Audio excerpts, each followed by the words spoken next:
창세기 16장 1절에서 6절 우리 함께 봉독하겠습니다. 같이 합독합니다. 시작. 아브라함의 아내 사레는 출산하지 못하였고 그에게 한 여종이 있으니 애굽 사람이요 이름은 하갈이라. 사레가 아브라함에게 이르되 여호와께서 내 출산을 허락하지 아니하셨으니 원하건대 내 여종에게 들어가라. 내가 혹 그로 말미암아 자녀를 얻을까 하노라 하매 아브라함이 사레의 말을 들으니라. 아브라함의 아내 사레가 그 여종 애굽 사람 하갈을 데려다가 그 남편 아브라함에게 첩으로 준 때는 아브라함이 가나안 땅에 거주한 지 10년 후였더라. 아브라함이 하갈과 동침하였더니 하갈이 임신하매 그가 자기의 임신함을 알고 그의 여주인을 멸시한지라. 사레가 아브라함에게 이르되 내가 받는 모욕은 당신이 받아야 옳도다. 내가 나의 여종을 당신의 품에 두었거늘 그가 자기의 임신함을 알고 나를 멸시하니 당신과 나 사이에 여호와께서 판단하시기를 원하노라. 아브라함이 사레에게 이르되 당신의 여종은 당신의 수중에 있으니 당신의 눈에 좋을 대로 그에게 행하라 하매 사레가 하갈을 학대하였더니 하갈이 사레 앞에서 도망하였더라. 아멘. 나만나라고 제가 이름을 좀 붙였습니다. 그래서 당분간 아마 나를 만나주신 하나님, 그 주력은 이제 나만나예요. 그래서 인물 강의를 좀 하게 될 겁니다. 그래서 오늘은 첫 시간으로 하갈에 대해서 좀 이야기를 해보려고 합니다. 여러분 혹시 약속을 기다리다가 지쳐본 적이 있으신가요? 우리 아이들은 간혹 가다가 고기 뷔페나 이런 곳에 가자고 해요. 최근에도 명륜진사갈비인가 거기를 가고 싶다고 그렇게 얘기를 했어요. 그래서 우리가 이제 당장은 못 가도 다음에 꼭 갈게 라고 약속을 합니다. 근데 그렇게 약속을 했다가 잊어버리는 경우가 있어요. 그래서 이제 한 달쯤 지나면 아이들이 약간 투덜거려요. 왜 약속 안 지켜? 막 이러면, 그래서 무슨 약속을 했더니 명륜진사갈비 간다고 그랬잖아. 그러면 이제 그때 생각이 나요. 아, 맞아. 까먹고 있었네. 그럼 꼭 가자. 그런데 이제 그 다음에 또 나오죠. 다음에 가자. 이 얘기가 나오고 아이는 그 말에 조금 실망하는 때가 있는 것 같아요. 그러니까 아이 입장에서는 엄마 아빠가 다음에 같이 가자라고 했으니 얼마나 기다렸겠어요. 그런데 그 기다림에 지쳐서 결국은 실망하고 저희한테 이야기하게 되는 거죠. 왜 약속 안 지켜? 그렇게 생각해보면 저도 중학교 시절에 아버지가 했던 이야기가 생각이 나요. 이제 좀 어려움이 좀 경제적으로 좀 어려울 때 아버지가 항상 그 얘기를 하셨어요. 다음 달에부터는 이제 일이 좀 있으니까 풀린다. 그리고 그 다음 달은 아직도 안 오고 있어요. 항상 우리 아버지는 다음 달에는 좀 풀린다라고 얘기하시는데 그게 제가 중학교 때부터 들은 얘기인데 아직까지도 그 다음 달이 오지 않고 있습니다. 우리 아버지는 아직까지 3월에서 시간이 멈춰 있어요. 그래서 다음 달이면 풀린다라고 얘기를 해요. 그리고 저희 아버지가 좀 술을 좋아하셨는데 항상 새해가 되면 아버지가 약속을 해요. 올해는 내가 술을 끊겠다라고 약속을 하셔요. 그리고 그 약속은 언제나 지켜지지 않았어요. 최근 와서 지켜주셨거든요. 건강이 너무 악화되셔가지고 의사가 술 먹으면 죽어요 그랬더니 이제 아버지가 드디어 술을 끊으시더라고요. 그래서 죽어야 끊는구나라는 걸 제가 느끼게 됐는데 여하튼 약속을 기다리다가 여러분 한번 지쳐본 적 아마 다들 있으실 겁니다. 오늘 본문에서 우리는 지쳐있는 사레의 모습을 볼 수가 있어요. 우리 같이 2절을 같이 한번 읽어보겠습니다. 2절 같이 읽어볼게요. 시작. 사레가 아브라함에게 이르되 여호와께서 내 출산을 허락하지 아니하셨으니 원하건대 내 여종에게 들어가라. 내가 혹 그로 말미암아 자녀를 얻을까 하노라 하매 아브라함이 사레의 말을 들으니라. 사레의 표현이 좀 독특하지 않습니까? 아이가 안 생겨 임신이 잘 안 되네 이런 표현이 아니에요. 하나님이 자신의 출산을 허락하지 아니하셨다라고 하는 거는 아마 번역하는 분들이 좀 순화해서 번역한 것 같아요. 원어적 느낌으로 따지면 뭐라고 하냐면 하나님이 내 출산을 방해한다라고 표현해요. 그러니까 이 하나님이 나를 방해하고 있어. 내 출산을 방해하고 계셔. 이거를 허락하지 않으셨다라고 이제 번역하고 있거든요. 근데 좀 더 직역하자면 방해하신다라는 거예요. 하나님이 아브라함을 통해서 많은 자손을 줄 거라고 약속을 했어요. 그 약속을 믿고 갈 바를 알지 못한 채로 아브라함이 떠났잖아요. 심지어는 나중에 얘기할 일인지 모르겠지만 아브라함이 있던 갈대아 우르는 오늘로 따지면 굉장한 선진국가예요. 그런데 가나안 땅은 후진국이에요. 대한민국에 살다가 하나님이 너한테 자손 많이 줄게 라는 말을 듣고 우리가 어딘가 오지로 가는 것과 똑같다고요. 그러면은 생활 방식이나 모든 문화, 문명이나 이게 다 뭐가 됐어요? 저하됐잖아요. 집도 훨씬 더 저하됐다고요. 내 나름대로 탄탄한 기반 가지고 살았는데 그 기반도 사라졌다고요. 그런데 그럼에도 불구하고 움직였던 이유는 딱 하나잖아요. 자손이 많아질 거야. 아브라함의 마음 가운데 있던 허함, 그 자손이 없음, 사레의 마음 가운데 있었던 바로 그 불임이 해결된다는 것 때문에 떠난 거잖아요. 그런데 10년이 지났음에도 불구하고 아이가 생기지 않아요. 그러니까 사레가 드는 마음은 하나님이 나를 방해하시는구나 라고 여기는 거예요. 그러니까 이 얘기는 뭐예요? 약속을 기다리다가 지친 거예요. 지금 최소한 10년이 지났거든요. 그러니 이렇게 하나님이 방해한다라고 느끼는 건 결국 어떤 마음일까요? 하나님께서 나를 버리셨나 보다 라고 느꼈을 거예요. 왜냐하면 이제 본인은 폐경도 찾아오고 있으니까요. 하나님께 버림받았다고 하는 그 느낌은 사레를 지치게 만들었습니다. 그러니까 사레가 아브라함에 얘기하는 거예요. 하나님이 내 출산을 방해하니. 그런데 방해하는데 하나님의 약속은 또 붙들고 싶은 마음이 좀 있는 거예요. 그러니까 자신이 어떻게든 한번 해결해보고 싶은 마음이 있는 거죠. 그러니까 버림받은 채로 있고 싶지 않은 거예요. 어떻게든 해보고 싶은 거예요. 그래서 어떻게 해요? 자기 자신이 계획을 세워요. 그 계획이 뭐였습니까? 하갈이라고 하는 여인이었죠. 나에게 이 여종이 있는데 아브라함에 얘기하는 거예요. 당신이 이 여종을 취하라. 그래서 임신하게 돼서 아들을 낳으면 하나님의 약속이 이루어지지 않겠냐. 그러면 사례는 최소한 자신의 능력과 자신의 힘으로 뭐를 성취하는 거예요? 하나님의 약속을 성취하는 거예요. 하나님이 나를 버렸을지 모르지만 나는 내 힘으로 하나님의 약속을 성취하겠어 라는 마음이 있을 가능성이 있다는 겁니다. 그런데 하갈에게 있어서도 이 상황은 기회였을 거예요. 그녀는 이집트 출신이지만 노예였어요. 그리고 오늘날 우리가 생각하는 노예하고는 좀 달라요. 이 당시에 인권이나 모든 면에서는 그래도 이렇게 좀 오히려 우리가 생각하는 노예보다 훨씬 더 높았거든요. 사유재산도 가질 수 있고 심지어는 주인의 재산을 상속받을 수도 있었어요. 여러분 창세기 잘 기억해 보세요. 아브라함이 아마 17장에서 바로 얘기했던 것 같은데 아브라함이 그 자녀 약속 받을 때 우리 늙었다. 내 종이 상속받을 거다라고 얘기하잖아요. 그러니까 종이 상속을 받는 게 아무렇지 않을 정도로 노예는 그때 당시에 우리가 생각하는 노예보다는 인권이 높았어요. 근데 그럼에도 불구하고 차별은 존재하죠. 어쨌든 노예잖아요. 그러니까 차별은 어쨌든 존재한다고요. 그런데 하갈에게 있어서 아브람과 결혼을 한다? 비록 저 사람이 늙은 사람이지만 결혼을 한다? 그거는 뭐예요? 내가 여종에서 부인이 될 수 있는 신분이 상승되는 기회로 여겨졌을 거예요. 그러니까 하갈은 이것을 그대로 하는 거죠. 왜? 기회니까요. 하갈에게는 기회잖아요.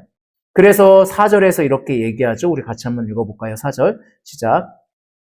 아브라함이 하갈과 동침하였더니 하갈이 임신하매 그가 자기의 임신함을 알고 그의 여주인을 멸시한지라. 사례가 할 수 없었던 임신을 자신은 해냈어요. 하갈은 기회를 잡았고 심지어는 그 기회를 완벽하게 잡은 거죠. 왜? 임신을 했으니까. 아직 아들인지 딸인지는 알 수 없지만 이 집안에는 딸도 없었다고요. 그런데 자신이 임신을 했기 때문에 이제 뭔가 자기는 이루어진 거예요. 사례보다 자신이 하나님의 사랑을 더 받는 것처럼 느껴질 수도 있어요. 그렇게 임신을 성공하게 되니까 어떤 마음이 들어요? 내가 사례보다 나은 여인이야 라고 하는 생각이 들죠. 그래서 여기에서 멸시한다고 표현했는데 사실은 가볍게 여긴다라고 하는 원어적 표현이 있어요. 그러니까 자신의 주인인 사례를 자신보다 가볍게 여기게 되죠. 그러니까 멸시했다고 하면 왠지 뭔가 막 이 하갈이 사례를 막 압박하고 욕하고 약 올리고 막 이랬을 것 같잖아요. 그게 아니라 가벼이 여겼다는 거예요. 그러니까 눈빛이 이미 뭐예요? 너는 애 없지? 나는 애 있다? 이런 마음. 심지어는 아브라함의 사랑도 자신이 더 받을 수 있을 거란 생각이 들었겠죠. 왜? 아이를 배웠으니까. 그러니까 그 눈빛이 보이다 보니 사례가 그걸 뭘로 여기는 거예요? 얘가 나를 멸시한다라고 여기는 거예요. 그러니까 그런 부분들이 있었다라고 보시면 돼요. 여러분도 누군가 나를 깔보는 시선을 느끼면 기분 나쁘시잖아요. 매장 들어갔는데 내 옷차림을 보고 매장 직원이 내가 물건 안 살 거라고 함부로 여기면서 막 대충대충 응대해주면 괜히 기분 나쁘잖아요. 그래서 그게 기분 나빠서 오히려 사는 사람도 있지 않아요? 너 내가 누군지 알아? 그러면서 여기서 제일 비싼 거 가져와! 이러면서 살 수도 있잖아요? 우리 드라마 같은 거 그런 거 많이 나오잖아요. 사실은 뭐 회장님 부인인데 되게 초라하게 입고 갔더니 이제 매장 직원이 막 무시하다가 나중에 알고 봤더니 뭐 이사님 어머니고 막 이래가지고 당황하는 거 나오잖아요. 멸시의 눈빛, 가볍게 보는 눈빛은 나에게 기분 좋지 않다고요. 사례가 그런 거예요. 그래서 사례가 그 마음 5절 초반에 드러냅니다. 사례가 아브라함에게 이르되 내가 받는 모욕은 당신이 받아야 옳도다. 내 모욕을 책임지라고 얘기하는 거예요. 아브라함에게 당신이 책임져라고 얘기해요. 그랬더니 아브라함이 이야기하죠. 6절에서 이렇게 이야기합니다. 아브라함이 사례에게 이르되 당신의 여종은 당신의 수중에 있으니 당신의 눈에 좋을 대로 그에게 행하라 하매. 무슨 얘기예요? 그냥 네 마음대로 해 라고 얘기하는 거잖아요. 하갈은요, 신분 상승을 꿈꿨어요. 그리고 임신을 통해서 그 꿈이 이루어졌다고 생각했어요. 그런 그녀의 시선과 행동은 사례를 가볍게 여기게 됐고 그게 자신이 멸시를 받게 되는 원인이 되었습니다. 그런데 하갈은 한 가지 믿고 있었을 거예요. 왜?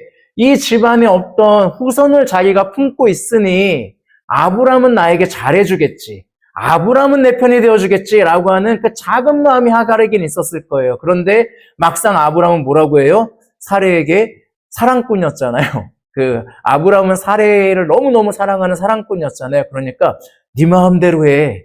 하갈하고 내가 결혼한 게 내가 원해서 한 거 아니잖아. 당신이 원한 대로 한 거잖아. 그러니까 하갈도 당신 원하는 대로 해. 그러니까 하갈은 뭐를 느끼는 거예요? 버림받음을 느끼는 거예요. 사례로부터 버림받는 건 이해할 수 있어요. 하지만 아브라함은 자기를 버리지 않을 거라고 생각했는데 아브라함도 자신을 버렸어요. 그리고 그 멸시를 당하니까 결국 누구도 나를 버린 것 같아요? 하나님도 나를 버린 것 같아요. 그래서 하갈은 도망가는 거죠. 여러분, 이 버림받았다라고 하는 말, 그리고 버림받음은 성경 속에서만 느낄 수 있는 감정은 아니죠. 때때로 우리의 삶 가운데서도 얼마든지 일어날 수 있습니다. 제가 몇 번 말씀드린 저는 초등학교 4학년 때 부모님이 이혼을 하셨어요. 제가 어느 날 자고 일어났더니 엄마가 없어진 상황이었어요. 그때 우리 집이 치킨집을 하고 있었거든요. 그래서 항상 아침에 일어나서 치킨집에 가면 엄마가 이제 이렇게 밥을 차려놓고 있었어요. 근데 어느 날 갔더니 아빠가 자고 있어요. 우리 아빠는 절대 거기다 자지 않거든요. 근데 거기서 아빠가 자고 있어요. 그리고 엄마는 사라졌어요. 그때 제가 느꼈던 감정은 무엇일까요? 그리고 아빠의 이야기도 있었으니까 엄마에게 버림받았구나 라고 하는 느낌을 받았다고요. 그 충격이 너무나도 컸어요. 세상을 살다가 어느 순간 갑자기 내가 내가 왜 버림받았지? 엄마가 왜 날 버렸지? 라고 하는 그 감정은 저에게 참 쉽지 않은 감정이었어요. 물론 지금 엄마하고 너무나도 잘 지내긴 합니다만 그때 초등학교 4학년의 마음이잖아요.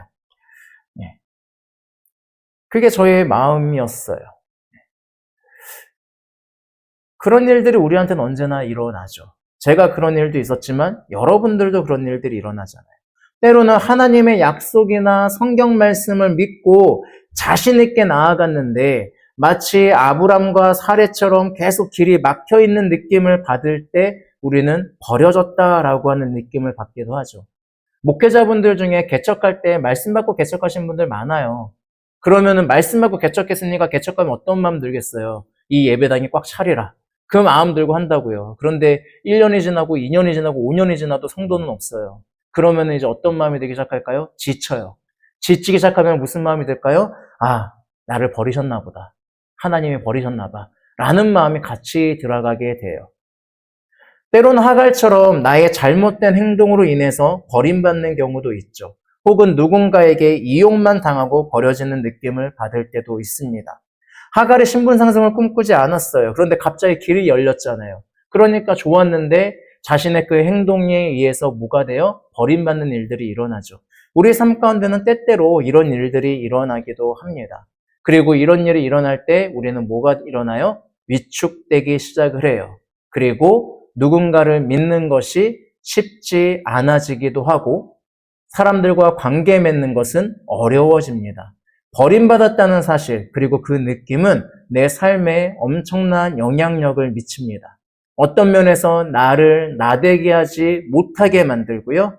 내 마음에 큰 상처가 돼서 큰 구멍이 돼가지고 그냥 내 삶에 막 영향을 주고 있게 돼요. 그래서 그 원인 중 하나가 바로 버림받았다는 사실이에요.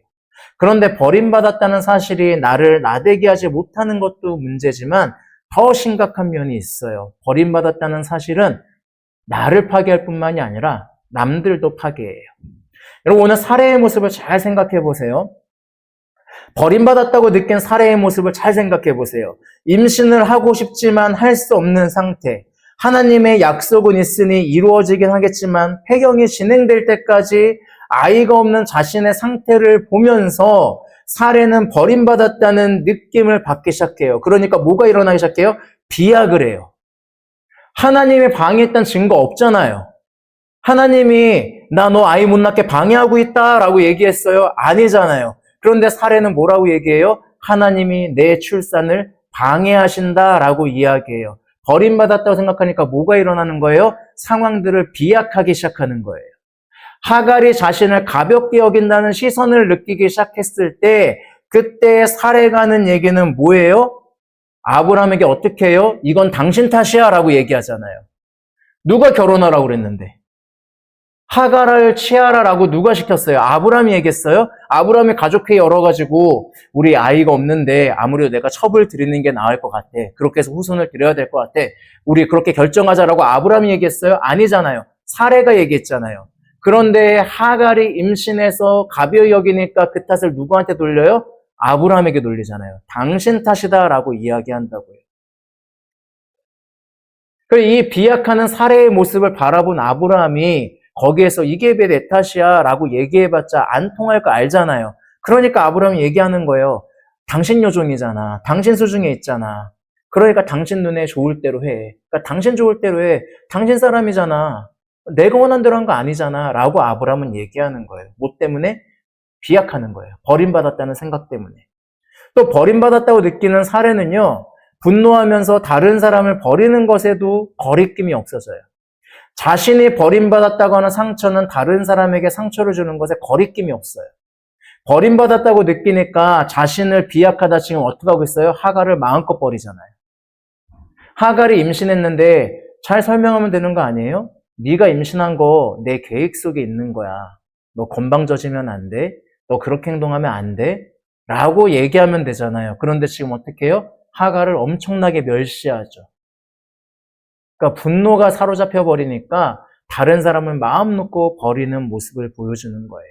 그러니까 이 버림받은 하갈의 모습이 6절에 나오고 있죠. 뭐라고 나옵니까? 이렇게 나오죠. 아브라함이 사례에게 이르되 당신의 요종은 당신의 수중에 있으니 당신의 눈에 좋을 대로 그에게 행하라 하매 사례가 하갈을 학대하였더니 하갈이 사례 앞에서 도망하였더라. 네. 그녀는 사례에게 버림받았어요. 하갈은. 이해할 수 있었어요. 그런데 하갈에게 나름대로 사례에게 당하는 거 이해할 수 있어요. 그런데 아브람마저 자신을 버렸어요. 그러니까 이 버림받았다는 거 어떻게 돼요? 그 상황에서 도망을 갑니다. 이게 버림받은 사람들이 하고 있는 전형적인 특징들이에요. 버림받은 사람들은 이 세 가지 특징에 다 나타나요. 비약하고 분노하고 도망가는 문제들. 오늘을 사는 우리한테도 똑같이 일어나요. 버림받은 사람들은요, 이 감정을 느끼고 싶지 않기 때문에 상황을 쉽게 이분법으로 표현을 해요. 말도 가시도 친 말들을 아무렇지도 않게 합니다. 그냥 그 사람이 작은 거절을 했을 뿐인데 그 상황을 비약하면서 그럼 관둬. 거봐, 내가 그럴 줄 알았어. 이런 말을 그냥 너무 쉽게 해버려요. 상황을 비약하는 거예요. 거절할 수 있잖아요.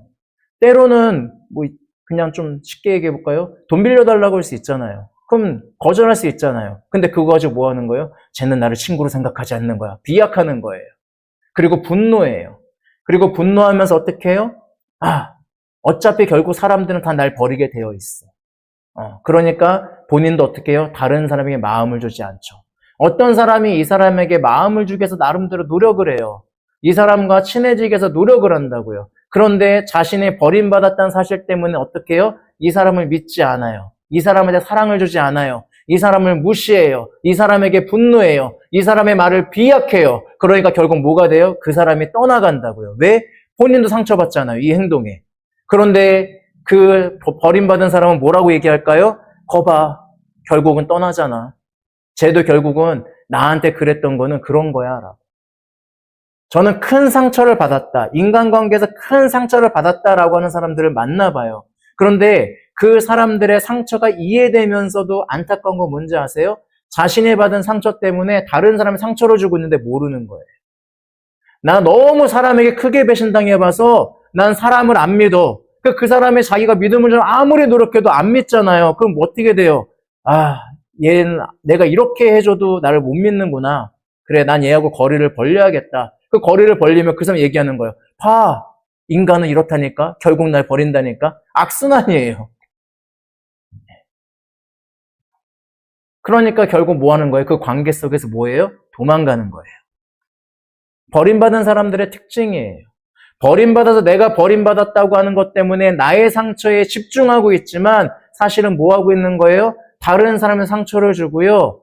관계가 서로 깨어지고요. 그래서 결국은 뭐가 일어나고 있는 거예요? 우리 인간의 가장 죄악된 모습, 관계의 깨어짐. 나만 생각하는 마음들, 이게 더 강력하게 드러나는 거예요. 그러니까 서로의 말이 불편해요. 서로의 행동이 불편해요. 우리는 이런 악순환 속에서 살아가고 있을 때가 있다고요. 지금 사레가 그러고 있고 하갈이 그러고 있어요.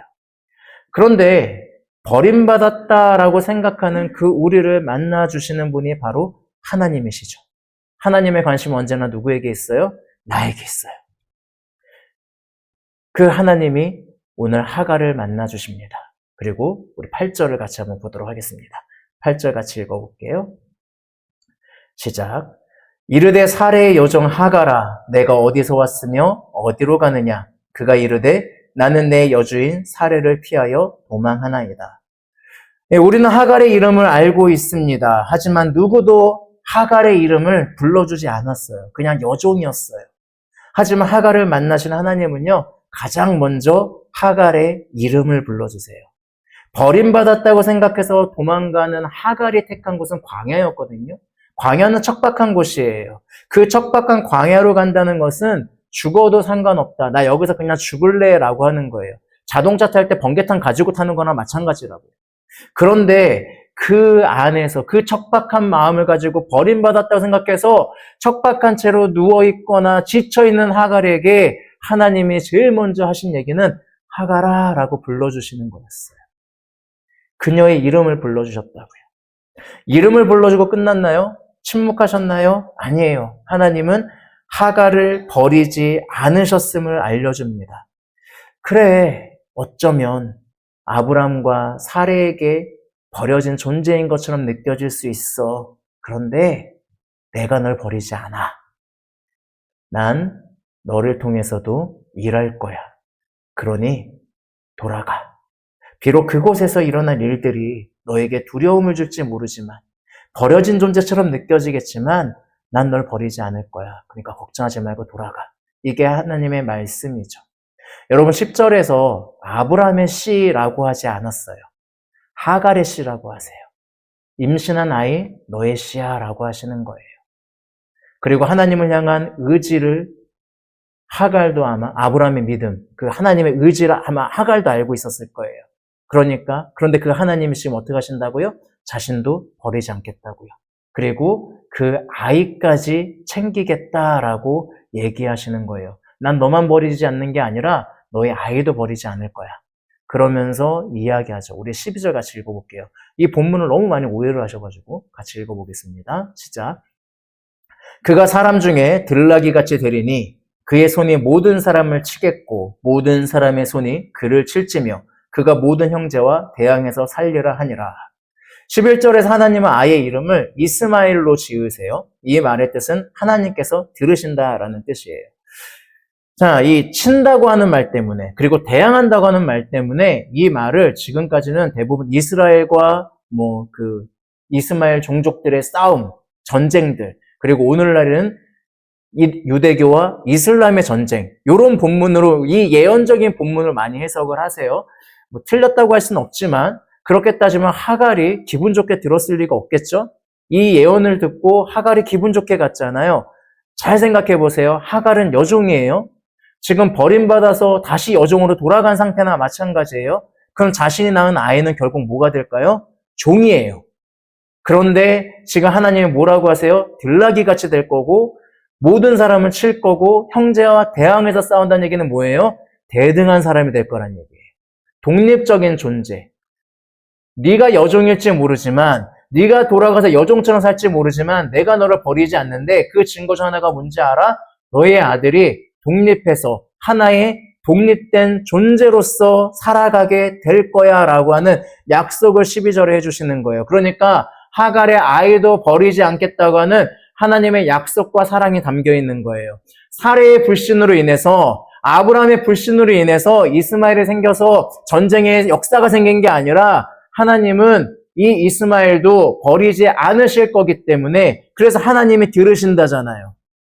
종으로 살지 않게 그 말을 들으셨다고요. 그래서 독립된 존재로 살아갈 수 있게 해줄 거야 라고 얘기하는 거예요. 그러니까 하갈이 이 하나님에 대해서 뭐라고 표현해요? 엘로이, 그가 살피신다. 지금 누구를 살펴요? 자신을 살펴요. 하나님이 버림받았다 생각했던 나를 살피고 계셨구나라는 걸 깨닫게 돼요. 그래서 엘로이라고 표현하는 겁니다. 여러분 그럼 사례는 어때요? 사례는 버림받은 채 끝났나요? 사례도 버림받지 않았어요. 폐경이 지나서 완전히 씨가 끊긴 시점에서 하나님이 찾아오셨어요. 그리고 하나님이 얘기하시는 거죠. 난 널 버리지 않았어. 난 너의 출산을 방해하지 않았어. 너는 출산하게 될 거야. 그때 사례가 비웃죠. 근데 그 비웃음 하나님 뭐라고 하세요? 내가 웃음으로 바꿔버릴게. 그래서 네 아들 이름도 웃음이 될 거야. 이삭으로 바꾸잖아요. 그리고 사례의 이름을 뭘로 바꿔요? 사라로 바꾸잖아요. 여러분 사례라고 하는 이름의 뜻은 왕비거든요. 그리고 사라는 모든 이의 어머니예요. 그러니까 뭐라고 얘기하시는 거예요? 난 널 버리지 않아. 그 증거 중에 너의 이름을 바꿔줄게. 너는 지금까지 누군가의 왕비로 살았어. 자녀가 없는 왕비로 살았어. 근데 나는 너를 모든 사람의 어머니로 바꿀 거야. 무슨 증거예요? 버리지 않으시겠다고 하는 증거. 근데 그 증거를 뭘로 해주는 거예요? 이름으로. 내 이름이 불릴 때마다 뭐가 되는 거예요? 난 누군가의 왕비였던 사람이에요. 자녀 없는 왕비였어요. 그런데 이제는 누군가의 어머니가 됐어요. 내 이름이. 하나님이 버리지 않으신다고 하는 그 증거인 거죠. 예, 여러분, 우리는 세상을 살면서 버림받은 느낌을 받을 수 있습니다. 실제로 버림받는 경우도 있어요. 대통령 되려고 이번에 보니까 엄청 버려지는 것들 많잖아요. 여러분 정치판 보면은 정말 버림의 역사 아닌가요? 근데 그게 정치판만 있는 게 아니라 우리 인생 가운데도 있어요. 제가 이 설교를 준비한 아내한테 물어봤어요. 당신은 버림받은 적 없어? 그랬더니 중학교 때인가 고등학교 때 마음을 전한 친구가 있는데 그 친구가 나중에 알고 봤더니 자기 교회 오빠를 만나고 싶어서 자기하고 친해진 거였대요. 그래서 그 오빠하고 사귀기 시작하니까 그때부터 쌩을 까셨대요. 그게 굉장히 충격적이었다고 하더라고요. 그러니까 이렇게 우리는 버려지기도 해요. 앞으로도 여러분들은 버림받는 일들이 있을 겁니다. 저도 버림받는 일들이 있어요. 얼마든지 저도 버려지는 존재예요. 그런데 여러분 기억하셔야 돼요. 하나님은 여러분을 절대 버리지 않으세요. 우린 그걸 기억하셔야 돼요. 여러분이 버림받았다고 하는 사실 때문에 세상을 비약하지 마시고요. 내가 버림받았다는 사실 때문에 분노하시고요. 내가 버림받았다는 사실 때문에 나도 모르게 남에게 상처 주는 말을 아무렇지도 않게 할 필요가 없는 이유 중에 하나는 나를 절대 버리지 않는 존재가 있기 때문에 그래요. 누가 있어요? 하나님이 계세요. 여러분 예수님의 모습을 한번 생각해 보시기 바랍니다. 전염성이 있고 고칠 수 없어서 부정한 사람이 돼서 공동체로부터 버림받고 격리되어 있었던 한센병 환자를 만나주신 분이 누구세요? 예수님이시잖아요. 7 귀신이 들려서 사람들에게 버림받은 막달라 마리아를 만나서 제자로 삼아주신 분이 누구세요? 예수님이시잖아요. 하도 하나님 보이지 않는다고 하니까, 하도 하나님 우리 버리셨다고 하니까 아예 사람으로 나타나서 오셨잖아요. 그리고 가늠한 여인, 돌에 맞아 죽어야 했던 그 가늠한 여인을 살리시고 그녀를 버리지 않으신 분이 누구세요? 예수님이시잖아요. 신약 성경을 보세요. 버림받은 사람들, 버림받아 생각하는 사람들 항상 만나주시고 절대 버리지 않으신 분이 누구세요? 예수님이시잖아요. 심지어는 그들을 버리지 못하시기에, 그들을 버릴 수 없기에, 아니 우리 인간을 버릴 수 없기에 그 십자가의 길을 걸어가신 게 바로 예수님이시잖아요. 나 이 잔을 피하고 싶어요. 하나님, 피할 수만 있다면 이 잔을 피하게 해주세요 라고 할 정도로 괴로웠는데, 그럼에도 불구하고 인간을 포기할 수 없기에, 우리 인간을 버릴 수 없기에 그 십자가에 매달리신 분이 바로 우리 예수님이시잖아요. 우리를 버리지 않기에 죽으셨잖아요. 우리는 이걸 믿는 사람들이에요. 그런데 이렇게 생각할 수 있죠. 맞아, 예수님은 죽는 그 순간 우리를 버리지 않으셨어. 참 좋은 분이셨지. 그런 과거형이잖아요. 그러니까 예수님이 얘기하잖아요. 난 죽었는데도 너희를 버릴 수가 없어. 내가 죽지만 너희를 버릴 수가 없어. 그래서 뭐 하신 거예요? 부활하신 거잖아요.